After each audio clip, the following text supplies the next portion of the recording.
Hello, আসসালামু আলাইকুম। আমি ইস্কাফাহিম। সি প্রোগ্রাম টিউটোরিয়ালের ষষ্ঠ পর্বে আপনাদের সবাইকে স্বাগত। গত পর্বে আমরা দেখেছিলাম যে ভ্যারিয়েবল কি, ভ্যারিয়েবলের টাইপ কী হতে পারে। তো আজকের পর্বে আমরা দেখব যে ভ্যারিয়েবলের টাইপগুলো সেই টাইপগুলোর কনভার্সন সম্পর্কে, অর্থাৎ যেটাকে বলা হয় টাইপ কনভার্সন, অথবা আমরা এটাকে বলতে পারি টাইপ কাস্টিং। তো চলুন শুরু করা যাক।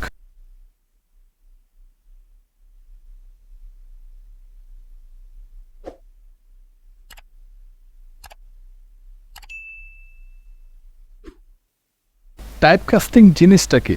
তো টাইপ কাস্টিং অথবা টাইপ কনভার্সন জিনিসটা কি সেটা জানতে হলে আমাদের গত পর্বের দিকে একটু ফিরে যেতে হবে। সেটা হচ্ছে আমরা গত পর্বে ডিক্লেয়ার করেছিলাম যে আমাদের কিছু ভ্যারিয়েবলের টাইপ আছে, যেমন integer type, float type, double type, তারপর হচ্ছে ক্যারেক্টার টাইপ। তো এই ধরনের কিছু ভ্যারিয়েবলের টাইপ আছে। এখন এই টাইপগুলো আমরা সবসময় যে একই টাইপ নিয়ে কাজ করব ব্যাপারটা কিন্তু এরকম না। আমরা প্রোগ্রামের মধ্যে প্রোগ্রামের চাহিদা অনুযায়ী আমাদের এক একটা টাইপে কাজ করতে হতে পারে। তো সেই ক্ষেত্রে ধরেন আমরা ইন্টিজার ভ্যালু নিয়ে কাজ করছি, তো হঠাৎ করে আমার ফ্লটে কনভার্ট হইতে হবে।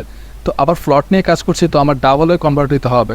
তো তখন আমরা কি করব? তো তখন ওই মুহূর্তে আমাদের এই টাইপ কনভার্সন জিনিসটা খুব কাজে লাগে।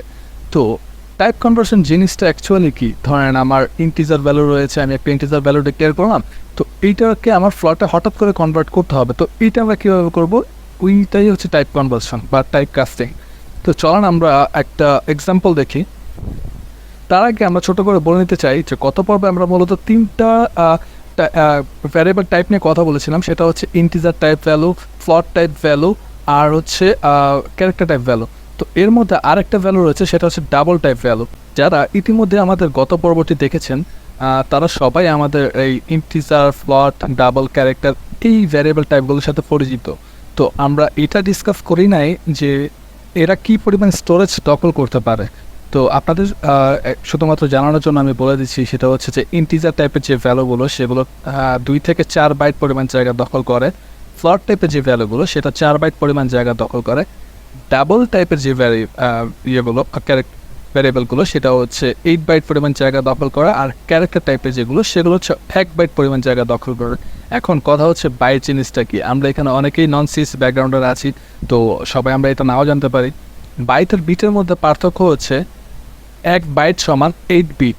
দ্যাট মিনস যদি ধরেন ক্যারেক্টার 1 বাইট জায়গা দখল করতেছে, তো সে 8 বিট পরিমাণ জায়গা দখল করতেছে। তো এটা ছিল একটা বেসিক ইনফরমেশন যেটা আপনাদের সবারই জেনে রাখা উচিত। তো চলেন আমরা এখন টাইপ কনভার্সন কী অথবা টাইপ কাস্টিং কী সেই দিকে যাই। এখন আমি আমাদের যে বেসিক স্কেলেটনটা সি প্রোগ্রামের সেটা আমরা লিখে নিলাম, আপনারাও লিখে নেন অবশ্যই। তারপর আমরা দেখতে যাচ্ছি যে আমরা কীভাবে এই কনভার্সনগুলো করে থাকি। ধরেন আমি 2টা ভ্যালু নিচ্ছি বা ভ্যারিয়েবল নিচ্ছি, সেটা হচ্ছে ইন্টিজার টাইপ। ভ্যারিয়েবল ডিক্লেয়ার করার নিয়ম তো আমরা জানি। প্রথম হচ্ছে ভ্যারিয়েবল টাইপ দিতে হবে, তারপর ভ্যারিয়েবলের নাম দিতে হবে। একটা নাম দিলাম এ, এর মধ্যে আমি একটা ভ্যালু রাখবো, ধরেন 10। হ্যাঁ, 10 না, আমরা আমাদের কাজের সুবিধার্থে, আপনাদের বোঝার সুবিধার্থে আমি একটা বিজোড় সংখ্যা নিই, সেটা হচ্ছে 9। 10 এটাকে সেমিকোলন দিয়ে ক্লোজ করলাম। আমরা আরেকটা ভ্যারিয়েবল নিব, সেটা হচ্ছে ধরেন ইন্টিজার, দেন বি, দেন এটার ভ্যালু নেব হচ্ছে ধরেন 4। ওকে, তো 4 নেওয়ার পরে এটাকে আমরা ক্লোজ করলাম। এখন আমরা আরেকটা ভ্যারিয়েবল নেব যেটার মধ্যে আমার একটা রেজাল্ট আসবে। তো ওইটাও হবে ইন্টিজার টাইপ অবশ্যই। ইন্টিজার সাম আর result to result equal a divided by b, close print vector double quotation। এর মধ্যে আমরা রাইট করছি যেহেতু আমাদের এটা ইন্টিজার টাইপ ভ্যালু, তো আমরা এখানে %d, দেন আমরা সিম্পলি ভ্যারিয়েবলের নামটা ডিক্লেয়ার করে দেবো, সেটা হচ্ছে রেজাল্ট। তো চলেন আমরা এখন প্রিন্ট করে দেখি কি আসে। দেখেন রেজাল্ট আসতেছে কত? 2। কিন্তু 2 তো আসার কথা না, তাই না? কারণ 9/4, তো এটার রেজাল্ট আসে কত? 2 পয়েন্ট সামথিং, তাই তো? তো এখানে শুধু 2 কেন আসতেছে? এইটার রিজন একমাত্র এটাই যে আমরা এখানে ইন্টিজার টাইপ ভ্যারিয়েবল ডিক্লেয়ার করেছি এবং এখানে আমরা কোনো ধরনের কোনো টাইপ কনভার্সন করি নাই, যার কারণে আমরা ইন্টিজার টাইপের ভ্যালু যখন দিয়েছি তার সত্ত্বেও আমাদের রেজাল্টে আমাদের ইন্টিজার টাইপের ভ্যালু আসছে, কিন্তু এটা অ্যাকচুয়াল যে রেজাল্টটা সেটা আসে নাই। তো এটার জন্যই মূলত এই কেসের জন্যই হচ্ছে আমরা টাইপ কনভার্সনটা ইউজ করে থাকি।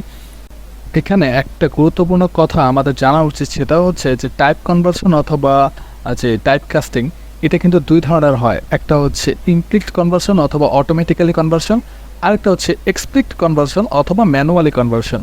তো ইমপ্লিক্টের ক্ষেত্রে কী হয়, সেটা অটোমেটিক্যালি কনভার্ট হয়ে যায়, কোডের মধ্যে অটোমেটিক্যালি হয়ে যায়। আর ম্যানুয়াল যেটা, সেটা আমাদের ইমপ্লিমেন্ট করে দিতে হয়, যে এটা ইমপ্লিমেন্ট করে দিলাম তারপরে তুমি কাজ করবা, না হলে করবা না। তো ব্যাপারটা হচ্ছে এমন। তো চলেন, এভাবে বললে আপনারা হয়তো বুঝবেন না, আমি একটা এক্সাম্পল করে দেখাই। এখন আমরা ইন্টিজার ভ্যালু থেকে একটা ফ্লোট ভ্যালুতে কনভার্ট করে দেখাবো, যেটা হচ্ছে অটোমেটিক কনভার্সনের মধ্যে পড়ে। তো আমরা এখানে একটু কমেন্ট করে দেই, সেটা হচ্ছে আমরা কি করব, ইন্টিজার ভ্যালু থেকে ফ্লোটে কনভার্ট করবো। সো ইন্টিজার টু ফ্লোট, ওকে ডান। এখন আমরা এখানে একটা ভ্যালু ডিক্লেয়ার করি, ভ্যারিয়েবল ডিক্লেয়ার করি ফ্লোট, এটার নাম দিই এ ইকুয়াল, এটার ভ্যালু দিচ্ছে 5 ক্লোন। দেন এটার মধ্যে এটাকে আমরা প্রিন্ট করে দেবো সিম্পলি প্রিন্ট টেক্সট।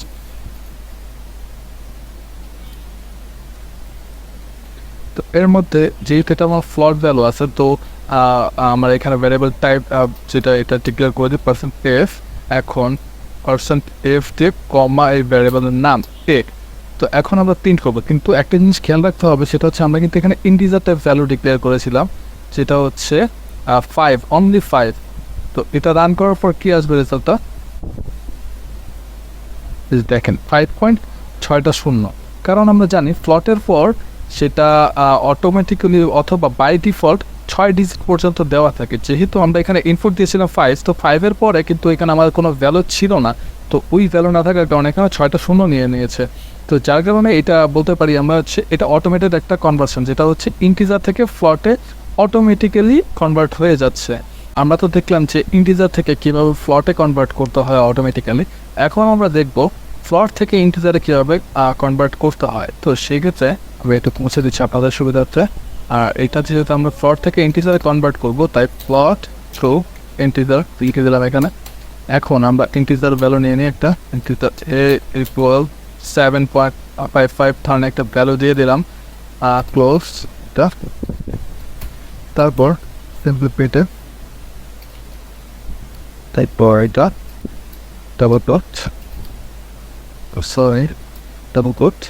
ডাবল কোটের মধ্যে এখন আমরা দেবো হচ্ছে কি, যেহেতু এটা ইন্টিজার টাইপ ভ্যালু, তো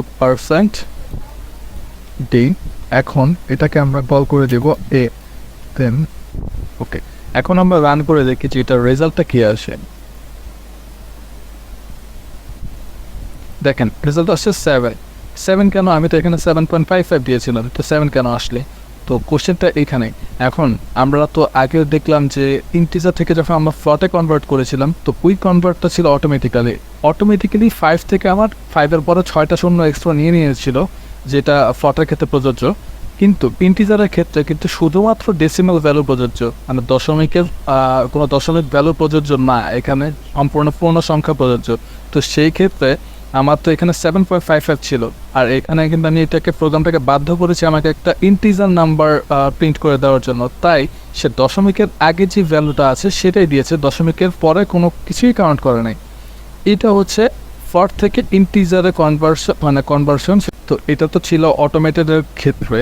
এখন আমরা যখন ম্যানুয়ালি বলবো তখন কীভাবে বলবো, তো চলেন আমরা দেখি কীভাবে ম্যানুয়ালি করা যায় জিনিসটা। ধরেন আমরা হচ্ছে integer a equal 5, integer b equal 2, এই দুটো ভ্যারিয়েবল নিয়ে নিলাম। এখন এই ইন্টিজার ভ্যালু থেকে আমরা ম্যানুয়ালি ফ্লটে কনভার্ট করব। তো এইটার নিয়ম হচ্ছে, ধরেন আমি যে ইয়েটা কনভার্ট করতে চাচ্ছি, ধরেন আমি তো ফ্লটে কনভার্ট করতে চাচ্ছি, তো সেই ভ্যালুটা ভ্যারিয়েবল টাইপটা আগে আমার এখানে ডিক্লেয়ার করতে হবে। তারপর এটার একটা নাম দিতে হবে, ধরেন সি আমি নাম দিলাম ইকুয়াল। দেন ম্যানুয়ালের ক্ষেত্রে আরও একটা জিনিস মাস্ট করতে হবে, এটা না করলে আপনার এরর আসবে 100%। সেই ক্ষেত্রে আমরা সেটা করে নিই, যে আমরা এখানে ডাবল ব্র্যাকেট দিয়ে দিলাম, ব্র্যাকেটের পর এখানে আমরা জাস্ট ডিক্লেয়ার করে দিলাম যে আমরা কোন ডেটা টাইপের অথবা ভ্যারিয়েবল টাইপের নিতে চাচ্ছি। ফ্লট হয়ে দিয়েছি। এখন ফ্লটের ক্ষেত্রে এভাবে দিতে হয়, ফ্লট সি ইকুয়াল ব্র্যাকেটের মধ্যে ফ্লট, তারপর হচ্ছে এ ডিভাইড বি, দেন এটাকে ক্লোজ করে দিই। ক্লোজ করার পর সিম্পলি আমরা প্রিন্ট করে দেবো, printf curly bracket sorry parenthesis then percent, যেহেতু এটাকে আমরা ফ্লটে প্রিন্ট করবো, পার্সেন্ট এফ কমা এখন আমরা দেখি এটাকে রেজাল্ট কি আসলে 1। রানের পর আমরা দেখতে পাচ্ছি যে 2.5 তারপর 5টা শূন্য, কারণ আমরা এখানে কিন্তু ইন্টিজার ভ্যালু নিয়েছিলাম। তো এই ইন্টিজার ভ্যালুটাকে আমরা ম্যানুয়ালি ফ্লটে কনভার্ট করে দিলাম। তো এই ফ্লটে কনভার্ট করার নিয়মটা হচ্ছে এটা, যে প্রথমত আমার ভ্যারিয়েবল টাইপটা ডিক্লেয়ার করতে হবে, তারপর ভ্যারিয়েবলের নাম দিতে হবে, তারপরে হচ্ছে আমার এই ইকুয়াল সাইনের পরে এইখানে হচ্ছে আমার ওইটাই ডিক্লেয়ার করতে হবে, মানে ওই ভ্যারিয়েবল টাইপটা ডিক্লেয়ার করতে হবে যেটাতে আমরা আউটপুট নিতে চাই। তো এই জন্য আমরা এখানে ফ্লট ডিক্লেয়ার করলাম, তারপর অপারেশনটা দিয়ে দিলাম যে এই অপারেশনটা হবে, তারপর সিম্পলি প্রিন্ট করে দিলাম। তো এটা হচ্ছে ম্যানুয়ালভাবে প্রিন্ট করার নিয়ম। এই জন্য এখানে দেখেন 2.50 রেজাল্টটা এক্স্যাক্ট আসছে। তো এখন আমরা যদি এই ফ্লটটা কেটে দিই, দেখতে পারি কেটে দিয়ে যে এটা রেজাল্ট অ্যাকচুয়াল আসে কি না। রান দেখেন 2.60, অ্যাকচুয়াল রেজাল্টটা আসবে না, এটাই নিয়ম। কারণ এটা ম্যানুয়ালি যেহেতু আমি করবো, ম্যানুয়ালি করার ক্ষেত্রে এখানে যদি আমি ডিক্লেয়ারটা না করি সেটা কখনোই হবে না। আমি আবার ডিক্লেয়ার করে দেখা দিচ্ছি, হচ্ছে ফ্লট এখন দেখবেন আবার ঠিক হয়ে গেছে আগের মতো, যে 2.5 তারপর 5টা শূন্য। এই ছিল টাইপ কনভার্সন অথবা টাইপ কাস্টিং। তো আজকে আমরা শিখলাম যে টাইপ কাস্টিং অথবা টাইপ কনভার্সন দুই ধরনের, এবং কোনটাকে কীভাবে করা যায়, অটোমেটিক কীভাবে কাজ করতে হয়, তারপর ম্যানুয়ালি কীভাবে কাজ করতে হয়। তো এই জিনিসগুলো আমরা আজকের ভিডিওতে শিখলাম। তো আপনার কোথাও বুঝতে সমস্যা হলে আমাদের মেইলে অবশ্যই যোগাযোগ করবেন, আমরা একটা লাইভ সেশনের মাধ্যমে আপনাদের বুঝিয়ে দেওয়ার ট্রাই করবো।